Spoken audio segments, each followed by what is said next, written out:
Welcome back to everyone who's watching Margo Gasabo TV. You're going to be with me, Princess Mudisha. Let's start with the news headlines. Welcome the international community to not turn a blind eye once more for what is clear, said by the Minister Olivier Nduhungirehe, Minister of Foreign Affairs and International Cooperation of Rwanda, delivering Rwanda's national statement at the 8th session of the UN General Assembly. In 2023, Rwanda Forensic Institute will begin testing animal and plant genetic cells. And the international scene, curfew declared in Madagascar capital after the violent protest. Let's take a short break to be back into the news details.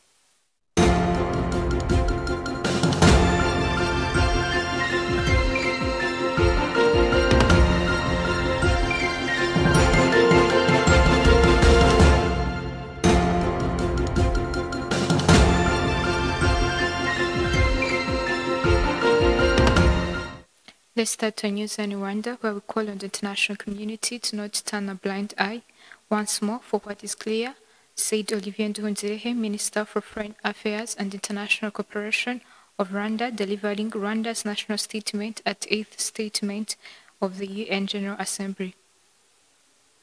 Rwanda is deeply concerned about the persistence of genocide ideology and related crimes in Eastern DRC under the watch of the international community and the UN itself. We call on the international community to not turn a blind eye once more for what is clear to see. The targeting, persecution, and massacre of Congolese Tutsi, including the Banyamulenge community, amounts to crimes against humanity which have all the early warning signs of a genocide.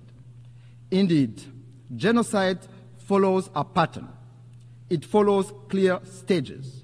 It is not an umbrella term. It is defined by international law.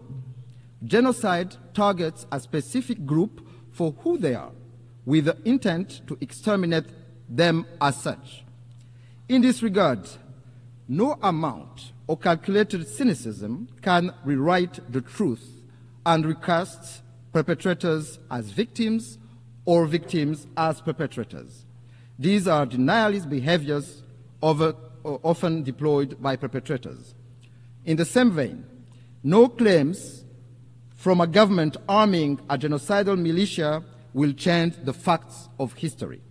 Financing and providing weapons to a group with a proven genocidal record and ongoing intent is nothing less than complicity in the crime itself.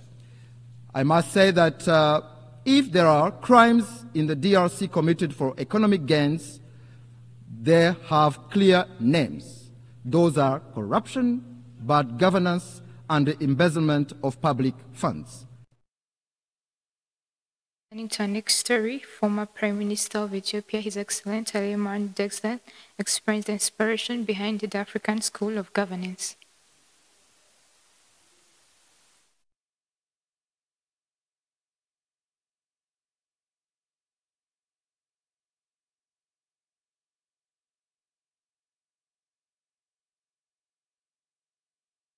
Discussed about the past discussions that has been long overdue.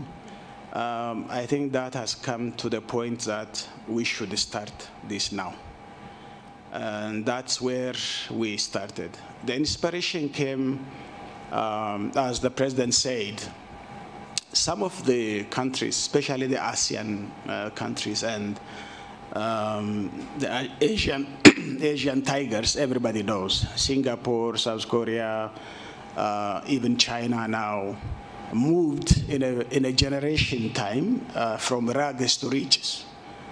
But we Africans and African nations, which were better off them in certain period of time before one generation, will still remain, in most cases, in the poverty shackle. And I think the whole idea of this discussion is, it is the mindset which matters. It is the attitude which matters. And it is the leadership which matters. And we do have that leadership deficit and the problem of governance. And our children and our young people should not continue as we were doing. And we should start Of course, this journey is not just a very short period of journey. We agreed that it's a generational journey, but until we make this critical mass of leaders in our continent, we have to pursue. So. Now focus today's story, where Rwanda Forensic Science and Technology (RF) is said to begin testing animal and plant DNA samples to better assist the Criminal Investigation Department in finding the evidence of those who frequently slaughter livestock and destroy crops but remain undetected. This was announced on Thursday, September 25th, 2025 by RF spoke to some local leaders, speakers, allowing 270 other people, where they will discuss the services this institution provides under the program called Soanyikirwa RFA 2025. The Director General of Rwanda Forensic Institution, Dr. Kalangwa Chari, said that from January 2026, they will begin testing animal and plant DNA samples in order to better assist forensic investigation in finding evidence of various criminals that have been committed.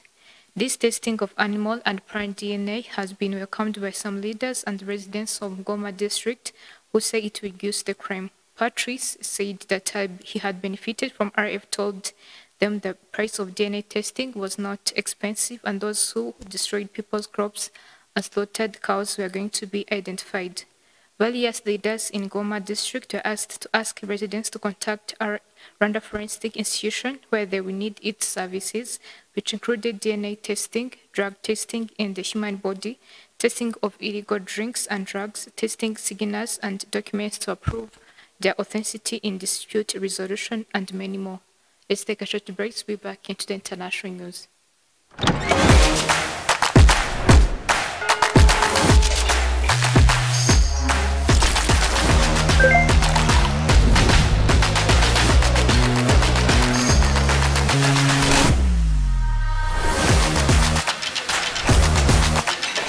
She's so bombastic. Tumwe mu rugero ukeneye kurangura wahamagara nimero ubona muri screen yawe. Bombastic Gin, a product of NBG.